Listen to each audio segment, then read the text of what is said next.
আসসালামু আলাইকুম। আমি লুৎফুন নাহার সুমিস সিলেট থেকে বলছি। আমার channel Sumi's kitchen and lifestyle থেকে দূরের এবং কাছের যেখান থেকে আমার ভিডিওটি দেখছেন, আশা করি সবাই ভালো আছেন। আলহামদুলিল্লাহ, আমরাও ভালো আছি। আজ আমি আপনাদেরকে রান্না করে দেখাবো দারুণ মজার গরুর পায়া। আমি পায়াগুলোকে কয়েকবার ভালো করে ধুয়ে নিয়েছি ঠান্ডা পানি দিয়ে। এখন গরম পানি দিয়ে ধুয়ে নিব।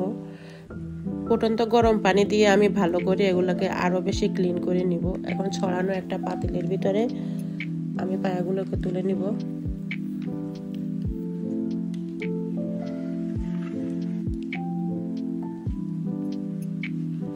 এখানে 2 কেজি পায়া।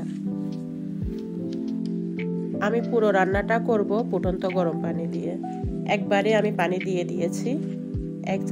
এক চা চামচ মরিচের গুঁড়া আর 1 চা চামচ হলুদের গুঁড়া দিয়েছি। ধনিয়া গুঁড়া দিয়েছি 1 টেবিল চামচ, জিরা গুঁড়া দিয়েছি 1 টেবিল চামচ, আর রসুন বাটা দিয়েছি 4 টেবিল চামচ, আদা বাটা দিয়েছি 4 টেবিল চামচ,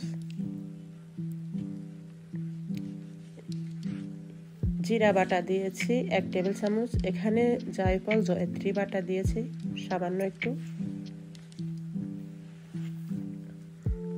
সবগুলো মশলা আমি একসাথে দিয়ে দিয়েছি।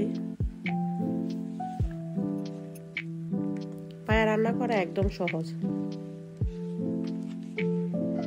আর 2-3টা তেজপাতা কেটে দিয়েছি,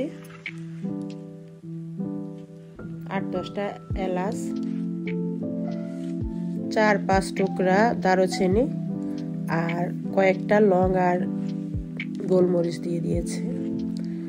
এখন 1 কাপ পেঁয়াজ দিয়ে দিয়েছি আর সামান্য পরিমাণ তেল দিব, কারণ পায়া থেকে এমনিতেই অনেক তেল বের হয়।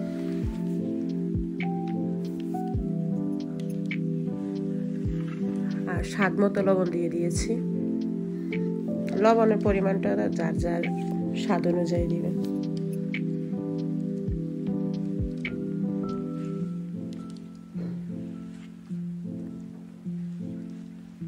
এখন আমি ঢাকনা দিয়ে কুক করব 3-4 ঘন্টা। একটু পর পর এসে নেড়ে দিব। এই যে আমার রান্না মোটামুটি শেষ। প্রায় 4 ঘন্টা আমি ইলেকট্রিক চুলায় মিডিয়াম আঁচে রান্না করেছি। দেখেন আমার পায়াগুলো রান্না হয়ে গেছে। একদম সহজ পায়া রান্না করা। লাস্টে কয়েকটা কাঁচামরিচ দিয়ে দিলে হবে। আর সামান্য জিরার গুঁড়া দিয়েছি, ওটা স্কিপ হয়ে গেছে। ভিডিওটি ভালো লাগলে একটা লাইক দিবেন।